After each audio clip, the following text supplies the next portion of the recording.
Founded in 1962, the Western Athletic Conference has a dynamic history filled with incredible athletes and landmark championships. This is the WAC Flashback. For this episode of the WAC Flashback, we look back at WAC football, from the time it started in 1962 through its history to the current United Athletic Conference. In the 1960s, several teams won WAC conference championships, including New Mexico, Utah, BYU, Wyoming, and Arizona State. The first superstar in the WAC was Arizona State's Charlie Taylor. An all-WAC selection as a halfback in 1963, Taylor also played defensive back and baseball for the Sun Devils.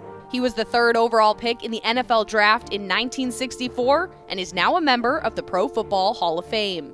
ASU's Curly Culp was all WAC on the defensive line in 1967 and 68. Culp was also a three-time WAC heavyweight champion in wrestling. He would go on to win a Super Bowl and the NFL Defensive Player of the Year in 1975. He is also a member of the Pro Football Hall of Fame. The Sun Devils would become the first dynasty in WAC football, winning 5 conference titles in a row and 7 in 9 years. In 1975, ASU went a perfect 12-0, led by head coach Frank Kush. The Sun Devils won the Fiesta Bowl over Nebraska by a score of 17-14. They finished the season ranked number 2 in the country in both the AP and coaches polls.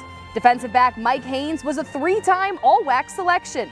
He would go on to be inducted into the College Football Hall of Fame and have a stellar pro career, playing in 9 Pro Bowls, winning a Super Bowl, and was enshrined in the Pro Football Hall of Fame in 1997. BYU started to challenge Arizona State's dominance. They won the conference championship in 1974 and 1976. Then they went on a run, winning 8 straight conference championships. Head coach Lavelle Edwards transformed BYU into a passing powerhouse. This streak of dominance featured some of the greatest quarterbacks in WAC history, including College Football Hall of Famers Jim McMahon, Mark Wilson, and Steve Young. In 1980, BYU won the Holiday Bowl in what became known as the Miracle Bowl. Facing mighty SMU with a backfield of Eric Dickerson and Craig James, the Cougars trailed 45-25 with just 4 minutes to go. McMahon tossed 3 touchdown passes in the final 3 minutes and 35 seconds, including a 4th down Hail Mary, helping BYU to a miraculous 46-45 victory.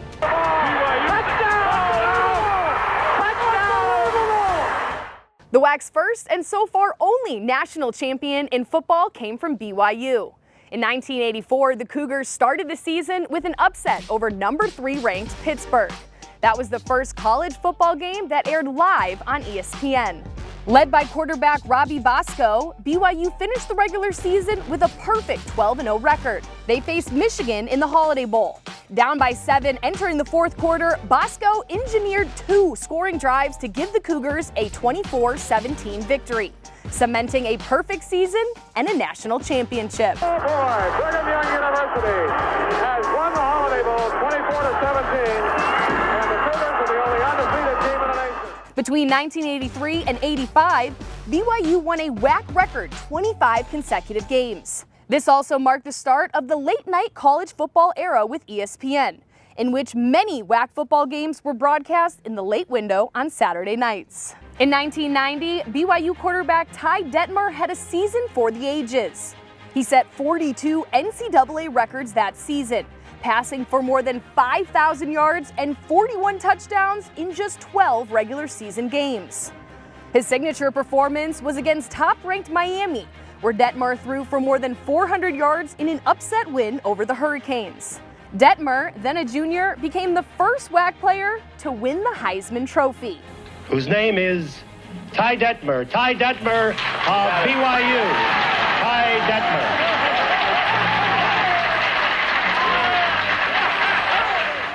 Just 2 years later, San Diego State's Marshall Faulk rushed for more than 1,600 yards and 15 touchdowns, but was runner-up to Gino Torretta for the Heisman Trophy. With Faulk, San Diego State and other WAC teams were frequently featured on ESPN's Thursday night college football package. Faulk is now a member of the College and Pro Football Halls of Fame. Success in football continued for the WAC in 1994 as 3 teams finished in the AP Top 25 for the first time. WAC champion Colorado State led the way, being ranked number 10, coached by Sonny Lubick and featuring Jim Thorpe Award winner Greg Myers, who was recognized as the best defensive back in the country. In 1996, the conference expanded from 10 schools to 16, creating the largest football conference in NCAA history at that time. One of the WAC's new members was TCU. In 1999, Horned Frogs running back LaDainian Tomlinson burst onto the national scene, setting the NCAA single-game rushing record with 406 yards in a game against UTEP.